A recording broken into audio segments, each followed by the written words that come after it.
All right. Hey, Anthony, it's good to see you. You too. Yerk, how you been, man? It's been a long time. I am doing fantastic, and of course, I think the elephant in the room that I think is going to come up in every one of these conversations over the next couple of weeks, we're all in lockdown. Yeah, but you and I are keeping a pretty safe distance of a couple thousand miles, so we're good. Yeah, we're definitely good to go here in that respect. I think most people know you, aerobatic pilot. We'll be talking about a lot of your other flying, do some amazing things, and some really cool background. We'll get to a lot of that, but let's get the obvious out of the way. How are you surviving isolation? Not being able to. I think flight training is pretty much grounded for a lot of us. Yeah. How are you doing with all of that? Yeah, I'm coping. It's definitely it came to us in a shock and definitely in a fury, right? I mean, all of a sudden we have to stay in the house and be locked down. But I've done some things to kind of combat that. Instead of just sitting home and watching movies and Netflix all day long, I put a schedule together. You can only do almost so much of that. Right, I know, man. Binge watch for a couple of days, and then you got to get off your feet and start doing some things. So, right on. I just put some schedules together. I just put a list together and said, okay, this is a good opportunity for me to attack some of these goals that I wouldn't have been able to do so if it wasn't for this coronavirus. So some of those things look like I'll wake up in the morning. I wake up at 5 in the morning now. Just wake up. I just wake up Wow. and hit the weights. I hit the weights, work out really hard for an hour or two, get a good breakfast in, and then the competition side of aviation really allows me to wrap my brain around some of the sequences that I got to fly this year, like the advanced sequences. So you're living by the I think the Jocko Willing extreme ownership rule, right? Get up like at 4:30 in the morning. Yeah. Get a workout in. Be in the hustle before everybody else. Absolutely, man. Yep. The early bird catches the worm. So. All right. That's the saying there. So yeah, I just kind of I'm just coping with it one day at a time. I'm just really right now focused on my health, my family's health, making sure they're healthy and they're taking care of themselves. I'm generally doing the food runs so they don't have to expose themselves to unnecessary harm or whatnot. Yeah. Well, I have parents in Czech Republic, and they're both over 65, and they've been joking about the fact that they're not bored yet because they have not counted all the grains of rice that they own. So, that's a good one. Yeah, totally get it, man. Yeah, totally get it. Are you doing any flying right now? Or are you doing? You clearly have to. You have to be solo, right? I think the rules are no passengers.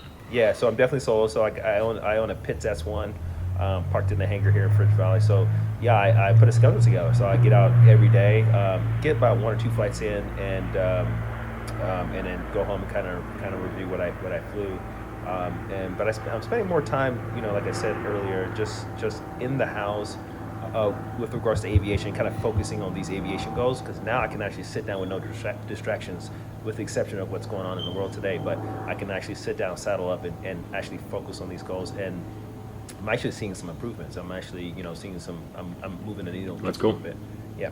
Yeah, I'm the same way. I have no excuses now not to get my instrument written knocked out. Yeah. Instead of flying backcountry or seaplanes or trying to have fun with aviation, I got to get the unfun part out of the way. Yeah, this is totally right. This is the best time. I think we got to take advantage of this stuff. Be a little bit optimistic. I mean, I really don't foresee us being in this predicament for a long time. We're going to get over this and we're going to move forward. But I think this is definitely an opportunity to move forward and get ahead of the rest. So I'm definitely taking that opportunity seriously. Yeah. I love the spirit of that. I mean, it's clearly dangerous for a lot of people. It's stressful. It's impacting the economy. But there's a bright lining to anything, and I think taking the opportunity to do other things is good. Oh yeah. So speaking of bright lining, let's get to the fun conversation. I follow you on Instagram. I see some of the stuff you're doing. A lot of the other pilots probably do too. And I gotta say, besides the fact that you're doing some really cool flying and putting out some really cool videos and photos and very inspiring, you clearly have your own North Star. Getting into the business of stunt flying, or in your particular case, aerobatics and those kind of things, it's not easy. No. But you're probably the most, the bright side, optimistic person at all times. Thanks. And I am an optimist, but you got me taken on this one. So how the hell you stay that positive? You know, considering this is a battle, right? It is a battle. So I mean, I've lost a lot of battles. I mean, just to be quite frank with you, I've lost a lot of battles. But I think, you know, when I sit down and compare myself to a person who has the silver spoon in his mouth or her mouth, and to a person who's come from nothing, I think that I have the advantage because I am so happy that I've struggled in my life to get to where I'm at, because I think we learn more through failures than we do with winnings, actually. Right. If I won all the time, I wouldn't be able to sit here and inspire anyone. I wouldn't have any story. I wouldn't have trials or tribulations or aspects of my life that I can share with other people so to make them better, right, or to help them along through their life. So I think the optimism was something that I kind of was just, I didn't ask for it. I didn't ask to lose all the time. I didn't ask for people to tell me no. I mean, all those things right there have made me and have made me become more creative in my craft. So when somebody says no, it's like, okay, that's no for now, but later on it's gonna be a yeah, I bet you that. You know, we're gonna figure out how to get this medal, or we're gonna figure out how to finish first place. So I think, you know, the optimistic approach that I have is just something that was learned over time. I started looking at things like, okay, well, you can only say no a handful of times. You're going to have to say yes once in a while. Come on, man, give me a yeah. You know, and when I get those yes, I capitalize. And I'm here today to show that. That's awesome. So I got into aviation 6 years ago, and I realized how many, I'm an anomaly of getting into aviation and being from a non-aviation family. You know, I got kind of talked into flying by accident, and I use that story a lot. Running into other motorcyclists that were also pilots, and kind of got talked into it by the awesome sound is going to be airplanes, and I think we can handle that. But you know, I was kind of an anomaly. So tell me about you. Are you from an aviation family? How did you get into this, and why? Sure. Well, before I get on that, I like that choice of word, anomaly. It's really suiting, because, like you said, I think people who don't come from an aviation background or just thrown into the bus kind of make aviation almost a better place, because they look at things in a totally different perspective than an aviator Right. who had it all his life. But to answer your question, yeah, my background in aviation, I mean, my parents are from Nigeria. They're, you know, born in Nigeria, mom and dad. I mean, the whole drum beats and everything, swimming in the river to take showers. It's true. They flew to America for a better life and new beginnings, and I was born in Austin, Texas. And my family, all of my family, were never pilots, ever. Yeah. None of them. I'm the first generational pilot in my whole entire family. So I think I don't know why I'm a pilot. My answer to people is I never chose aviation. Aviation chose me at a young age. I went to an airport and I just got bit by the bug, and I used, you know, every ounce of passion that I have within me to chase those dreams. Wow. And so how was the first flight? When did you take that first one? The first flight was when I started late. So the first flight was like when I was like 17 or 18 years old. I was scared. I was scared out of my pants, because I'm so used to, you know, you're in a car, you have control. You have control of the wheel, right, you have control of the road, you have control of your life pretty much. I mean, you do in aviation, but once you throw in that third part, which is, you know, the being able to pull vertical or push down, I was nervous. I'm like, what was that? My instructor said, oh, that's just a little turbulence, don't worry about it. I'm like, is that going to happen again? He was like, oh yeah, all day long. So all day long I was getting, shooken up in the airplane. But I would never ever say that I want to take that experience back, because I mean, that thing taught me a lot. That first flight taught me everything that I wanted to know.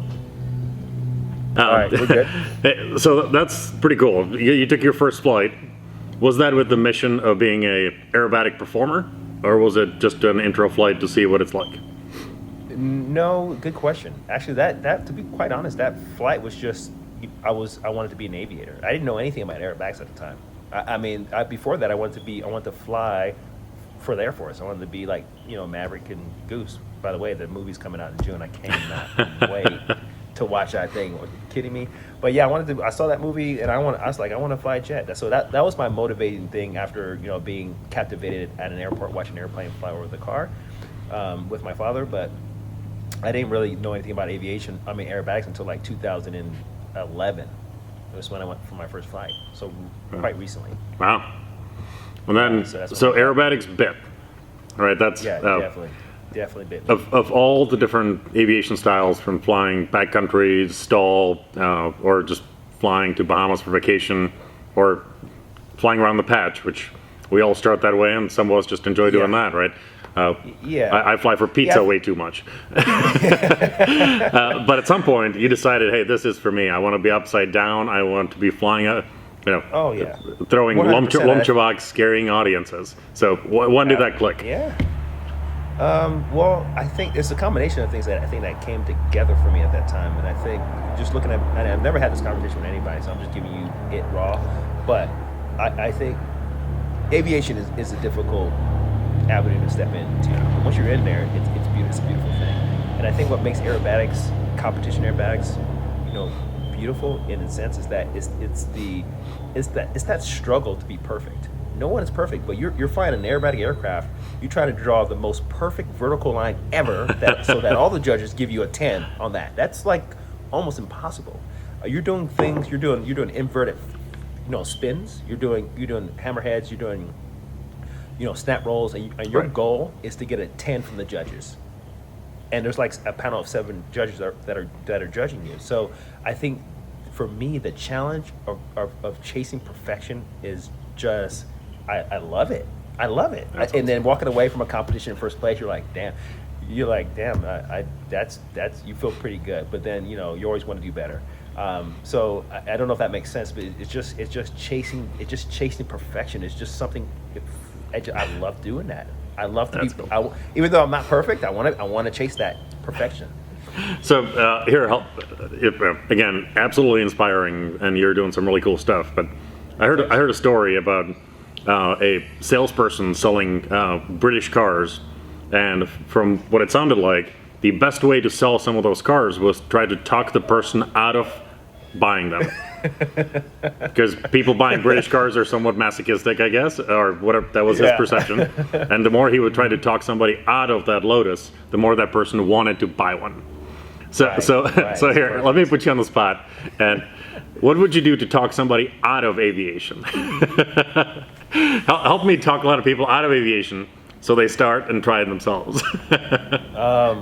Well, yeah, I mean, it's easy. I think like, man, being able to fly and land on a dry rubber bed, I don't think you should do that. I think it's nonsense. Wasting that gas to fly with your friends into a desolate area and pitch tent and just kind of talk.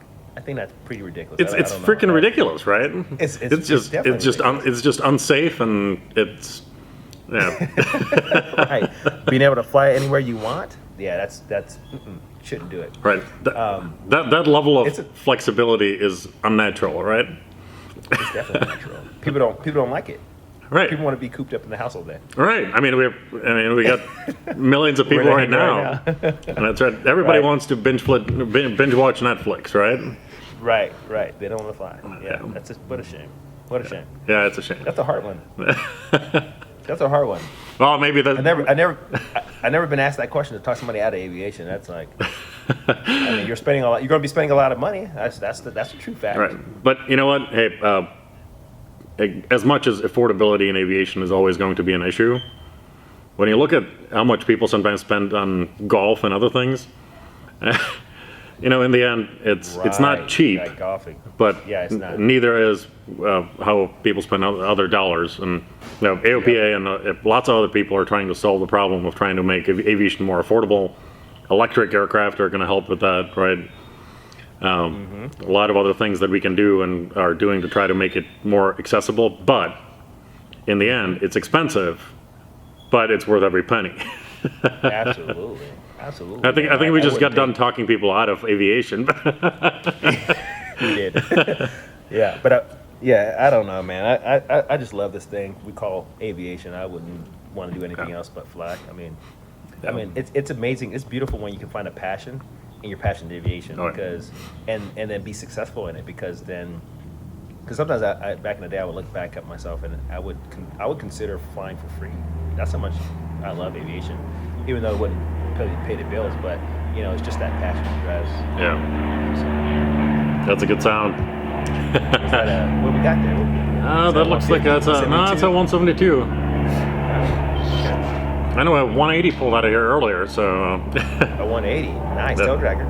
Yep, you got it. Tail dragger? Yeah. It's Nice. parked right next door to me here, and they took it out, so I'm only waiting for that sound on the takeoff. They still haven't taken out. wow. But anyway, get back to what you do for flying. Besides aerobatics, you're all in on aviation. So you also have another job in aviation. You do sort of sightsee tours, wine tours. You don't sip and fly, but you do wine tours for your passengers, right? Absolutely. Yeah. So I get a lot of that, even just taking people occasionally flying for around the patch.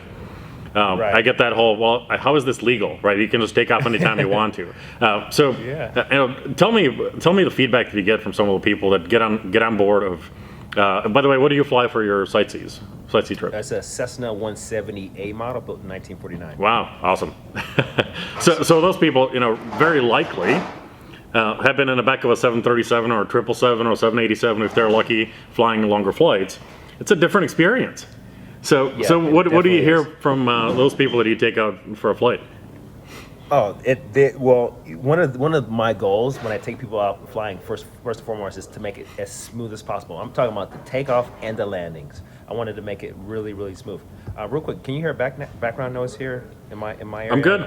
All good here. You're good? Okay, so let's start over. So so first and foremost, when I take a passenger out flying, I want to make that flight as smooth as possible. So, from the takeoff to the landing, I want it to be super smooth because I want the reaction to be like, are we off? Yeah, we're kind of off the ground already by now. And then when we land, it's like, are we on the ground? Yeah, look outside, we're on the ground. We've landed. So, but yeah, they're very astonished by by what they're seeing. They're okay. We're in pretty tight quarters, right? Four-seater Cessna. You're sitting in a bubble, so you're almost 300. We'll say maybe 270 degrees of just pretty much. Right. You could see the whole area. And then we're flying low. We're flying about 500, 600 feet above the ground, and I'm showing them this beautiful valley of wine country that we have here to offer. They are astonished. They definitely come back. I get a lot of return customers because of what they see and the experience that they get from aviation. And then to top that off, I always ask them, okay, is there anything you guys want to do? Is there anything you want to see? And then the freedom of them being able to point to the left or point north or point east and say, take me there, take me here, and for me to take the airplane there and show them what they want to see, it's another added level of value for them to come back and really enjoy this aviation piece. Did any of your passengers enjoyed it so much that they started to take flight lessons? Oh yeah. There's definitely like a handful that I know right now that are taking flight lessons because of just flying, with me or with someone else. Now you set the bar for smooth landings and takeoffs, and they have to match that, right? Yeah, I do. Maybe I shouldn't say this on camera, but some of the things I say when I come in for landing, as we're base to final as I'm coming in, I'm like, all right, guys. I want you to judge me on this landing. I want to make it smoother than the United pilots there. That's cool. So I'll come in and grease the landing, and they're like, pretty in awe. That's awesome. Yeah, man. So, getting back to the other side of your flying career, aerobatics.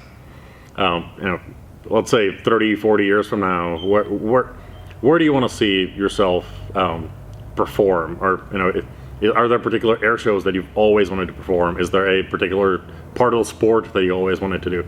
Sort of, what's your, not end game, because there's no such thing as end game in aviation. You always want to do something more. Yeah.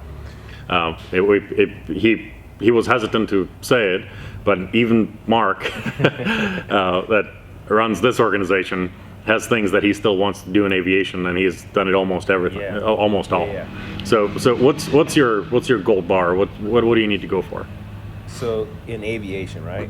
In aviation, right? In non-aviation, go for it. Okay. But I'm curious about aviation. Okay. I think there's a couple on my list. So like you said, not an end game, but down the line, like 30 years or 20 years down the line, I'm really passionate about the youth, man.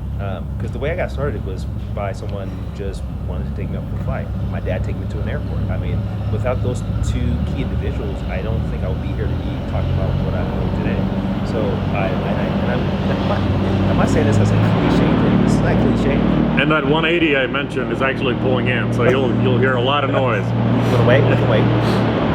No, that's all right. Let's keep going. Okay. So you were talking about working with youth in aviation. Bring it on. Yeah. So when we get drowned out by the noise, we can take a quick quick break. Okay. But for now, we're can't good. hear him from my end though, so it's pretty cool. All right.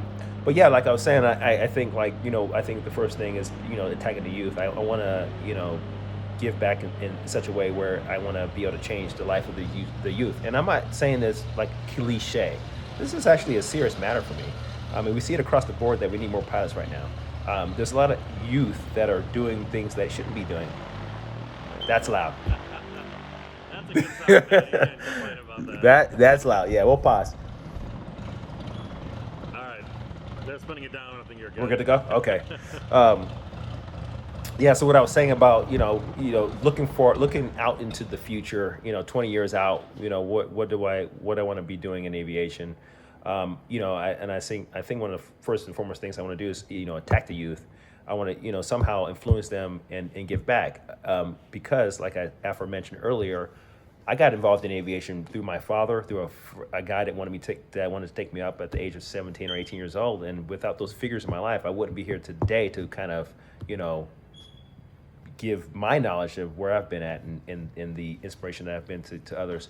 And I don't say this as a cliche thing because I'm hearing this a lot from people, but I mean, I'm really serious about this. I think that we really need to get these kids out of the ghetto or impoverished communities and show them this aviation thing and be there for them.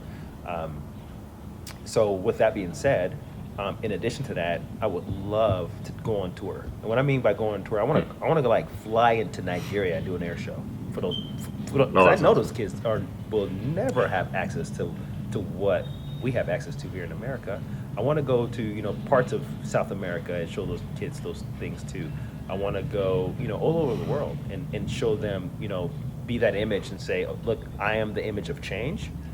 If I'm doing it, you can do it because I've been through a heck of a lot of things and I've gotten through it with perseverance, so I know you can too. So that's a big one for me. I think 20, 30 years, I definitely want to be that figure. I want to change the lives of the youth, and I think I can relate to them because I came from a pretty humbling background. Yeah, I mean, I grew up in Czech Republic, and it was the same way, right? If you saw in any form of aviation, especially back before the fall of the wall, and even I think in the 90s, unless it was a military jet or an airliner, and even then, everything was sort of unobtainium, right? It was all at arm's length. And I think we have that in the U.S. as well. Then at least I hear it enough. The whole, is this legal? Or wow, I didn't realize that you could even do this, unless you are going to be an airline pilot. Yeah. We almost have this people like you reminding people it's possible. Definitely possible. 100%. And that's why I personally get into arguments about the affordability. Yes, it's expensive, but I think our bigger problem is that a lot of people don't even know they can. Right. It starts there. Yeah. It doesn't start with the affordability. Something is it's part of the equation, but first and foremost, kids, adults, they just need to know they can. Yeah. Yeah. And it's our job to remind them. I love that, man. That's beautiful. Yeah. Knowing you can. I think that's so empowering to know you can. Right. And I think it goes back to, parenting. It's like telling your kids you could do anything. You can do anything. If a parent's not there to tell their kids that, then the kid's going to grow up thinking like they can't really do things. And then when things get hard, I'm just going to give up. But a parent that says, you could do anything. You can be this person. You can be that person. You can do this. It's so empowering. So that's you hit it on the head. You hit it on the head. All right. So I've been holding you up for a good amount of time, and I have been drilling you with questions. So just to wrap up the call, anything that you want to kind of get out there to the pilot community, be it about what they can do to handle the current, call it very out of ordinary situation, or once all of this mess is over and we have beaten this, what should people hear from you? Where should they focus in their aviation career, be it starting or where they're at? Just leave your message, leave your mark. Yeah, right here. Thank you for the mic. Appreciate it. No, so I think my message today would be, for everyone who's listening, this is a time this is a time where we need to be collectively on the same page globally. And be safe, wash your hands, the whole nine. But I think also this is a great opportunity in the world to get ahead of yourself. If you felt like you were stuck at one point, I think this is time where you can actually drill down in the books and actually pick up that book you want to read. Move the needle in your aviation career by either taking your IFR test or reading up on a commercial. Thanks for the prod. Your commercial knowledge exam. So I mean, this is a great time to take advantage of. Don't be scared. I think that we're going to be all okay in the future, and just go after your goals. This is the best time ever. I'm doing it, and for you guys too. You guys should do it as well. Cool. Awesome. Hey, as always, I can't nothing less expected from you. A positive message during a time when I think a lot of people need it. I appreciate your time. Enjoy your flying, and hopefully we'll see you at a lot of events and see you perform and see you do what you do. Yeah, thanks for having me, Jurk. I really appreciate it, man. It was fun. Good to see you, Anthony. Thanks much. Guys. Talk to you. Bye. Bye.